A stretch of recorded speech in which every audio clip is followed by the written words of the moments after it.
एक छोटी सी स्टोरी मैं आपको सुनाना चाहती हूँ। ऐसी शुरुआत हुई इस कहानी की कि earlier god used to live with the human beings. पहले ऐसा नहीं था कि भगवान का एग्जिस्टेंस नहीं था, फिजिकल एग्जिस्टेंस। ऐसे बताया जाता था कि भगवान जो है वो इंसानों के साथ ही धरती पे रहते थे। तो अब हर पर्सन की कुछ ना कुछ इच्छा होती है, और हमारी अगर कुछ इच्छा होती है जो हमसे पूरी नहीं होती है, तो यूजुअली हम क्या करते हैं, भगवान से रिक्वेस्ट करते हैं कि भगवान प्लीज ये चीज मुझे दिला दे तू, या चीज ये मुझे दे दे, फिर मैं आऊंगा तेरे दर्शन करूंगा या ये चढ़ाऊंगा या जो भी है।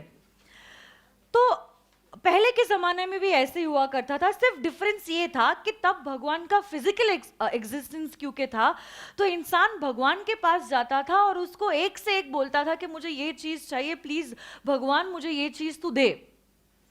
बट फिर बहुत सारे लोग आते थे भगवान के पास, अपनी सारी इच्छाएं भी प्रकट करते थे, बट ऑब्वियसली भगवान हर किसी की इच्छा जो है वो पूरी नहीं कर सकता था और करता भी नहीं था। तो धीरे धीरे ग्रेजुअली ना भगवान की तरफ नेगेटिविटी बढ़ने लग गई, और लोग कहने लग गए कि भगवान जो है ना सुनते नहीं है हमारी, जो उनको करना है वही करते हैं, तो फिर अब जाना ही नहीं है भगवान के पास। और पहले ना बिजनेस कम हुआ करता था, पहले फार्मर्स और फार्मिंग ज्यादा हुआ करता था। अब फार्मर्स आप लोग जानते हो पहले के जमाने में they were totally dependent on nature. तो पानी के लिए बस बारिश चाहिए, क्रॉप अच्छा उगने के लिए सही धूप चाहिए, हर एक चीज के लिए वो नेचर के ऊपर डिपेंडेंट थे। नेचर के ऊपर डिपेंडेंट थे मतलब वो भगवान के ऊपर डिपेंडेंट थे। और बहुत बार ऐसा होता था कि बारिश महीने महीने नहीं आती थी, तो क्रॉप जो है वो सूख जाता था। जब पानी की जरूरत थी तब पानी नहीं थी, जब धूप की जरूरत थी, जब नहीं होनी चाहिए तब क्या हो जाता था, धूप आ जाती थी। या जब बारिश नहीं चाहिए थी तब बारिश हो जाने की वजह से क्या हो जाता था, हमारा सारा क्रॉप जो है वो खराब हो जाता था। तो एक ऐसे ही फार्मर जो है वो आया भगवान के पास अपना गुस्सा लेकर और कहा कि भगवान अब ऐसे समय पे आप जानते हो कि बारिश होनी चाहिए, तो आप क्यों नहीं ला रहे हो बारिश को? आप जानते हो कि अभी अभी अगर बारिश नहीं आई तो हमारी सारी खेती जो है, सिर्फ मेरी नहीं, मेरे सारे जो दोस्त हैं उनकी सारी खेती जो है वो तहस महस हो जाएगी। हम इंसानों को खाने के लिए क्या रहेगा, पैसे कहां से आएंगे अगर आपने बारिश नहीं लाई? आप बिल्कुल भी अच्छे नहीं हो मैनेजमेंट में।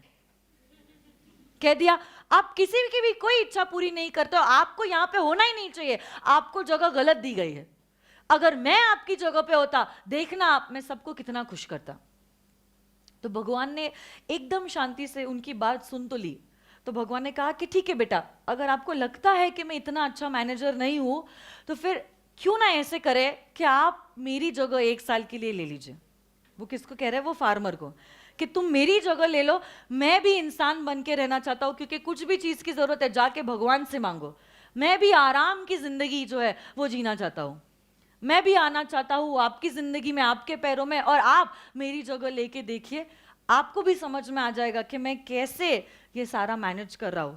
तो 1 साल क्या होता है, पूरा 1 साल ये जो फार्मर है वो बन जाता है भगवान, और उसको भगवान सारे के सारे पावर्स जो है वो ग्रांट कर देते हैं। जो भी इंसान जो भी मांगे वो विश पूरी की जा रही थी। स्पेशली वो फार्मर कैटेगरी को बिलोंग करता था, इसलिए वो नेचर का बड़ा ध्यान रखता था कि सही समय पे बारिश, सही समय पे धूप, पूरा लैंड जो है वो फर्टाइल, हर एक चीज जो क्रॉप को लगती है वो सारी चीज उन्होंने ग्रांट की नेचर के द्वारा। पूरी फर्टिलिटी, सही समय पे बारिश, सही क्वांटिटी में बारिश, सही समय पे धूप, सही अमाउंट ऑफ धूप, everything was given so that crops जो है उनका फुल नरिशमेंट हो। सब लोग खुश खुश, सब लोग खुश है, सब लोग हैप्पी है, क्योंकि जैसा उन्होंने चाहा वैसा ही हो रहा था। 1 साल हो गया और सबके चेहरे पे खुशी है। तब फिर क्या होता है, फिर ये जो फार्मर है जो आज भगवान है, वो उस इंसान पे आता है जो पहले भगवान हुआ करते थे, और फिर कहता है कि देखो भगवान, जो रियल के भगवान थे उनको कहता है ये फार्मर कि देखो भगवान, मैंने साल भर इतने लोगों को खुश किया, क्या मैनेजमेंट है मेरा, कुछ सीखो मुझसे। सब लोग खुश है, कोई भी इंसान यहाँ पे नहीं है जो नाराज है। और आप जब भगवान हुआ करते थे, न जाने कितने लोग जो थे वो नाराज थे। अब जरूर 1 साल खत्म हो गया है, बट मैं वही कहूँगा जो मैंने आपको पहले कहा था, आप जिस तरह से पहले मैनेज कर रहे थे उस तरह से मैनेज मत करना। आप प्लीज जैसे मैंने मैनेज किया उसी तरह से मैनेज करना, ताकि सभी जगहों पे आपको खुशियां ही खुशियां नजर आए। फिर देखो भगवान ने कुछ भी जवाब अभी भी नहीं दिया। धीरे धीरे क्या हुआ, साल खत्म हो गया। उसी शाम में वो जो क्रॉप था उसको हार्वेस्ट किया गया, उसको निकाला गया। से फॉर एग्जाम्पल गेहूं का क्रॉप था, वीट। जब उसको निकाला गया तब समझ में आया क्रॉप की ग्रोथ तो हो गई एज अ प्लांट, बट उसका सीड तो था ही नहीं, वो तो खोखला निकला, खोखला निकला। तो ये भी एकदम आश्चर्यचकित कि ऐसा क्या हो गया।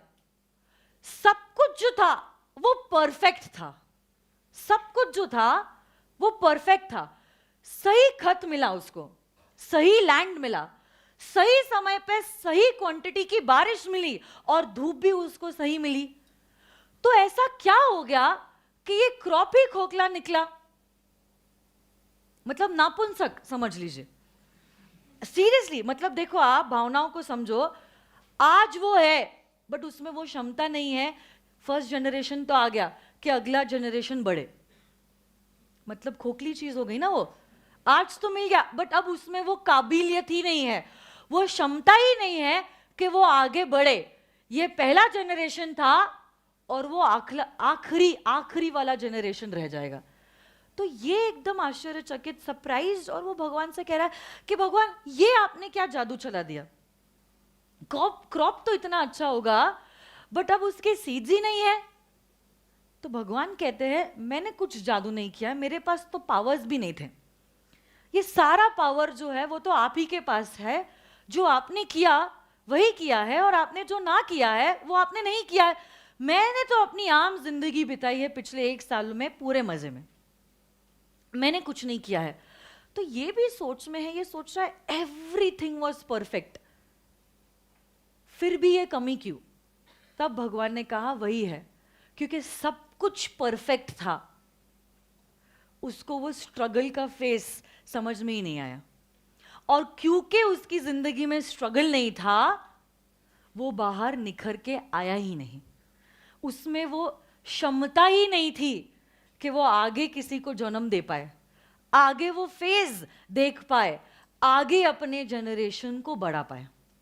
तो क्या था ये स्टोरी का मॉरल, आपको समझ में आया। आज अगर आप कुछ हो, it is because of that struggle. You have to learn in your life that how to fall with the fall and how to flow with the flow. अगर ये चीज आपको नहीं समझ में आई तब ऐसे केस में आप भी कभी नहीं निखर सकते। बहुत इजी ऑप्शन होता है हमारी लाइफ में चीजों को क्विट करना, कि क्विट कर दिया। अब जैसे कि मैंने ये स्टोरी क्यों कही, मैं जानती हूं कि आप लोगों की लाइफ में बहुत ज्यादा स्ट्रगल है, आपकी लाइफ चेंज हो गई है, आपके पेरेंट्स आपसे दूर है, आपका खाना पीना आपसे एडजस्ट नहीं हो रहा है, बहुत सारे स्ट्रगल्स है आपके लाइफ में। मैं ये चीज ऐसा नहीं है कि नहीं समझ पा रही हूँ इस डायस पे रहते हुए, मैं सब कुछ समझती हूँ। मैंने भी अपने परिवार को छोड़ा है और मैं सर के परिवार से जुड़ी हूँ।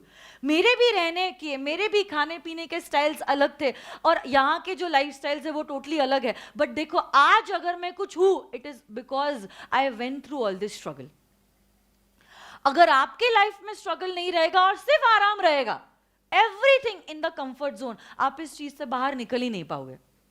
देखो समझने की कोशिश कीजिए, there is a very famous proverb in English also that quitters never win and winners never quit.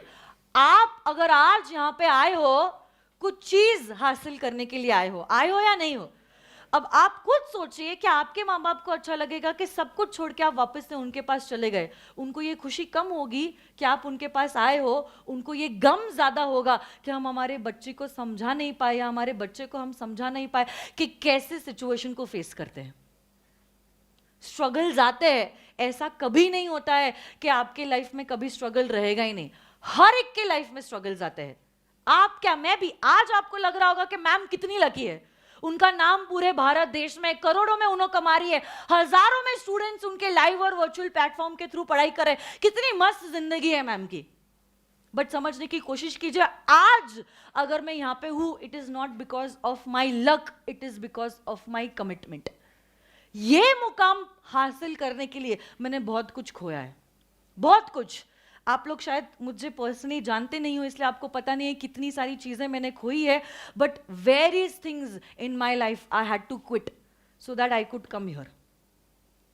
तो वही वो चीज है, everyone has to quit something और द अदर। आज आप देखते हो विराट कोहली, अनुष्का शर्मा, आप इनको देख के बोलते हो कि वाह क्या जिंदगी है उनकी, क्या लकी है ये लोग। कुछ लकी नहीं है। आज अगर वो है, it is only because of their commitment towards their profession. अगर आपने कभी विराट कोहली की हिस्ट्री सुनी होगी या आपने पढ़ी होगी, आपको पता होना चाहिए कि जब वो 18 साल के थे, he was playing for the Ranji Trophy. He was a very good player. 40 runs उन्होंने अपनी टीम के लिए, दिल्ली वर्सेस कोलकाता की मैच थी, 40 रन्स उन्होंने अपनी टीम के लिए स्कोर किए भी थे, और उस दिन की मैच कंक्लूड हो गई। उसी रात को सुबह के 3 बजे, रात या सुबह जो भी आप कहो, 3 बजे के आसपास उनके घर से कॉल आता है और पता चलता है that his father, he suffered from a brain stroke, और वो शांत हो गए। अब आप सोचो, ज्यादा उम्र नहीं है, 18 साल के विराट कोहली पे क्या बीतरी होगी, जहां पे एक साइड पे उनका वो प्रोफेशन है और दूसरे साइड पे उनको ये खबर मिलती है कि उनके जो पापा है अब वो रहे नहीं इस दुनिया में। फिर भी he did not take the decision to quit the match. उन्होंने कहा कि अभी भी मैं नॉट आउट हूं, मेरी टीम को मेरी जरूरत है, I am the best batsman of my team. अगर मैं आज चले गया, मेरी टीम भी की जो उम्मीदें हैं वो भी चली जाएगी, मैं नहीं जा सकता। आप देखिए उनका कमिटमेंट, उन्होंने खेला अपनी टीम के लिए, अपने पैशन के लिए, अपने पापा के सपने के लिए। अगले दिन वो खेले, मोर 50 runs he scored and he got out at 90 runs. जब वो आउट हुए ना, आप बिलीव नहीं करोगे, उनके टीम के प्लेयर्स क्या, ऑपोजिट टीम के प्लेयर्स के भी आंखें पूरी नम हो गई थी। क्या सिचुएशन में हो गया, आप समझो कितना उन्होंने अपने इमोशंस को कंट्रोल करते हुए अपनी टीम के लिए। पापा एक ही पापा होते हैं ऐसा नहीं है, दोस्त है। उनके खुद के पापा जो है उनकी डेथ हो गई, बट फिर भी उन्होंने कमिटमेंट दिखाया अपने प्रोफेशन की तरफ, अपने मैच की तरफ। ऐसा नहीं कि पापा के लिए फील नहीं करते थे, जैसे ही आउट हुए पूरे सीरीज के लिए वो रुके भी नहीं, अगली फ्लाइट लेकर वो घर चले गए और पापा के जो भी वो फ्यूनरल के जो भी फॉर्मेलिटीज होती है वो उन्होंने करी। बट आज अगर वो है, it is all because of this commitment towards his profession. कितना क्विट किया होगा आप सोचो, कितनी कुछ चीजें हैं जो उन्होंने क्विट की है। कंफर्ट जोन में रह के आप कुछ नहीं हासिल कर सकते, you have to go out of the comfort zone, तभी आप ये सारी चीजें। कोई भी, आप शाहरुख खान को देखते होगे, say for example Shahrukh Khan is your idol, आपको लगता है कि कितना लकी है वो। इट इज नॉट लक, समझने की कोशिश करो, लक होगा but that is only 10%। But अगर आप शाहरुख खान की भी अगर कभी हिस्ट्री देखोगे या गूगल करोगे, आप समझोगे बहुत छोटे एज में उन्होंने दोनों भी अपने माता को और पिता को खोया है। He was very young when he lost both his father and his mother. और उनकी एक बहन थी who got mentally sick because she could not take that, उनके माँ बाप जो है वो रहे नहीं है, मतलब वो छोटे एक तो, और उसमें उनकी बड़ी बहन जो अब मेंटली चैलेंज हो गई, उनको संभालना, उसके साथ साथ करियर करना, पैसे कमाना, सब कुछ इतने स्ट्रगल के बाद आज उन्हें ये आराम की जिंदगी मिल रही है। तो देखो, हर एक की जिंदगी में ना ये समय आता है जहां पे आपको स्ट्रगल करना होता है। बचपना एक अलग स्टेज था आपकी लाइफ का, जहां पे आप मजे कर रहे थे। आज अब कुछ अलग स्टेज है जहां पे जितने मजे आपके माँ बाप ने आपको कर दिए हैं वो आप उनको रीपे करवाओगे आफ्टर अ लेटर स्टेज। तो देखो, obviously you have to go through this stage. एक बटरफ्लाई जो होता है आज कितना ब्यूटीफुल दिखता है, अ बटरफ्लाई, बट बटरफ्लाई हमेशा इतना ब्यूटीफुल नहीं होता है। As a cocoon it is so ugly. आपको मालूम है बटरफ्लाई की लाइफ कैसे? As a cocoon it is so ugly, but अब जब वो स्ट्रगल करता है ककून से बटरफ्लाई बनने में, ये स्ट्रगल के कारण क्या होता है, वो निखरता है और वो इतना सुंदर दिखता है। बट जब हम देखते हैं, हम उसको देखते हैं एज अ बटरफ्लाई, बट ये सुंदरता उसको बचपन से नहीं मिली थी, ये सुंदरता उसने खुद अपने आप के लिए हासिल की है। तो अगर आप भी चाहते हो कि आपकी जिंदगी सुंदर रहे, आपकी जिंदगी जो है वो निखरे, आपको कभी ना कभी तो स्ट्रगल करना ही होगा। कब तक माँ बाप के पैसों पे आप रहोगे? तो ये जो स्ट्रगल करने का समय है वो आज का है, आज नहीं तो कभी नहीं। चॉइस इज योर्स कि मुझे शॉर्ट टर्म में गेन चाहिए और लॉन्ग टर्म में पेन चाहिए, या मुझे शॉर्ट टर्म पेन चलेगा बट मेरे को लॉन्ग टर्म गेन चाहिए। अगर ये चीज समझने में आपकी होशियारी आ गई तो समझ लेना आप भी वो सक्सेसफुल गिने चुने लोग जो है उनमें आपकी गिनती आ गई। यस और नो गाइस? तो बोले how's the josh, how's the josh, how's the जोश।